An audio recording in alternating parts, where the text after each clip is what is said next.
It's Sunday morning. காலையில எழுந்தோனையே jeera water குடிச்சாச்சு. இன்னைக்கு ஒரு ஃபங்க்ஷன் இருக்கு.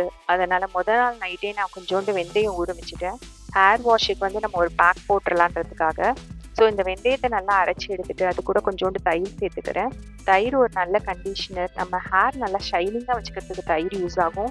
வெந்தயத்துலையுமே நிறைய பெனிஃபிட் இருக்கு. ஸோ அதை வந்து நான் வந்து ஹேருக்கு அப்ளை பண்ணிக்கிறேன். ஆக்சுவலாக ஹேருக்கு அப்ளை பண்ணும்போது வகுடில் பிரித்து பார்ட்டிஷனிங்காக பிரித்து வந்து அப்ளை பண்ணணும். ஹேர் பேக்கே போடும்போது எப்படி ஃபேஸ் பேக் போடாமல் நம்ம வந்து நல்லா இருக்கணும்ல ஃபங்க்ஷனில். ஸோ அதுக்காக என்ன பண்ணுறேன் அப்படின்னா, கொஞ்சோண்டு முல்தானி மெட்டியும் கஸ்தூரி மஞ்சளும் தயிரில் மிக்ஸ் பண்ணி அப்படியே ஃபேஸ்க்கு போட்டுக்கிறேன். இந்த பேக்லாம் போட்டுட்டு நம்ம அடுத்த ஒர்க்கையும் பண்ணிடலான்றதுக்காக அந்த கேப்லேயே என்ன பண்ணிட்டேன் அப்படின்னா, வெஷல் கொஞ்சம் இருந்தது அதை வாஷ் பண்ணுறதுக்கு. ஸோ அதை பண்ணிவிட்டு வீட்டில் இருக்கவங்களுக்கு பிரேக்ஃபாஸ்ட் ரெடி பண்ணியாச்சு. ஃபைனலாக என் அவுட்ஃபிட் தான். ஸோ கிளம்பியாச்சு. கிளம்பி போயிட்டுருக்கும்போது என் காலேஜை க்ராஸ் பண்ணி போனேன். ஸோ அதை உங்ககிட்டயும் ஷேர் பண்ணிக்கலான்றதுக்காக என்னோடய டிப்ளமோ காலேஜு அங்கே தான் வந்து எனக்கு பேசிக் வந்து ஸ்ட்ராங்காக வந்து இருந்தது. அது அந்த இதை என்னால் மறக்கவே முடியாது. ஆக்சுவலாக ஃபங்க்ஷன் என்ன அப்படின்னா, தம்பியோட பாப்பாவுக்கு பேர் வைக்கிறாங்க. ஸோ அதுக்கு தான் நான் போயிருந்தேன். இவங்க தான் தம்பி பாப்பா பேர் என்ன அப்படின்னா வர்ஷா. வர்ஷானா மலைன்னு சொல்லிட்டு 2 பேரும் சொன்னாங்க.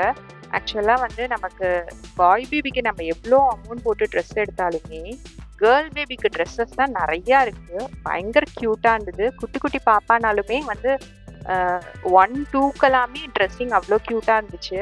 ஸோ எல்லாமே இது பண்ணிவிட்டு திரும்ப வந்தாச்சு.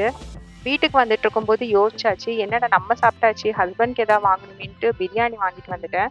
சரி ஓகே அவங்க சாப்பிடட்டும். நான் அங்கேயே வந்து வெஜிடேரியன் சாப்பாடு சாப்பிட்டு வந்தாச்சு. ஈவினிங் கிளம்பி வெளியில் எங்கேயாவது போகலான்னு சொல்லிட்டு போகும்போது காளான் ஷாப் எங்கள் கண்ணில் பட்டுச்சு. எங்களுக்கு ரொம்ப பிடிக்கும்.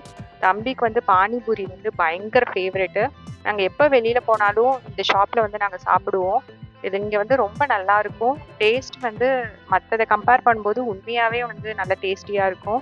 ஒரு திங்ஸ் ஒன்று வாங்குறதுக்காக போயிருந்தோம். சரி ஓகே அதிகம் வாங்கிடலான்னு சொல்லிட்டு அதை அடுத்து உங்கள்கிட்ட சொல்கிறேன்.